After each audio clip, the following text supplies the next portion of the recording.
Now, the reason equilibrium solutions are so important is because they have to do with the asymptotic behavior of solutions.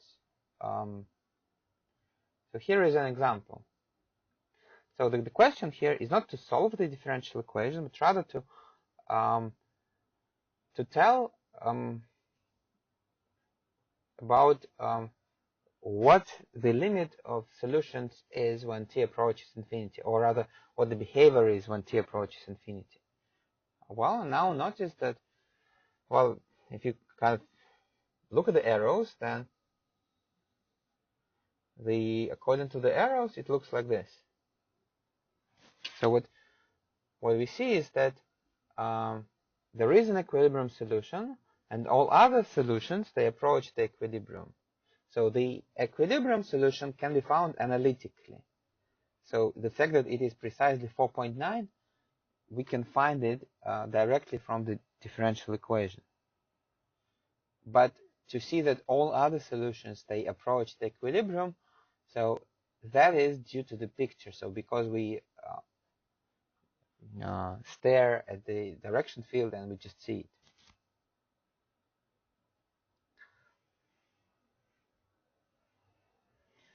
And so here is one more example. So what is the behavior of solutions as t approaches infinity? And so first, in order to figure it out, first we need to find equilibrium solutions. Then let me maybe try to sketch the direction field. So if here we have t and y, then notice that when y equals 1 and when y equals 2, so here y equals 1 and here y equals 2, we have equilibrium solutions. Now, if y is bigger than 2, then the right-hand side of our differential equation is the product of two numbers, y minus 1 and y minus 2, but both of them, if y is bigger than 2, both of them are positive. So it's a product of two positive numbers. So therefore, the right-hand side is going to be positive, and a positive right-hand side of a differential equation means that the arrow points upwards. So the arrow looks like this. But then, if y is between 1 and 2, it means that y minus 2 is negative, but y minus 1 is positive. So the right-hand side of the differential equation is going to be negative, and the arrow is going to point, well, to the right and downward. Well, and by the same logic, it's going to be here. So it means that I think it's pretty clear from even from this sketch that solutions are going to approach whenever the initial point is below 2, then solutions are going to approach 1.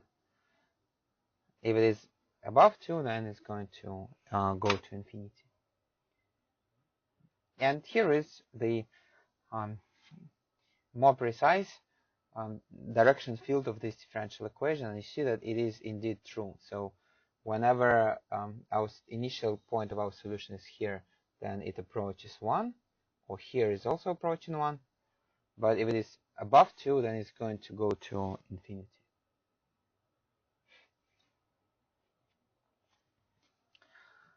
Alright, so therefore the answer is like this. If y of 0 is less than 2, then the limit of y of t is 1.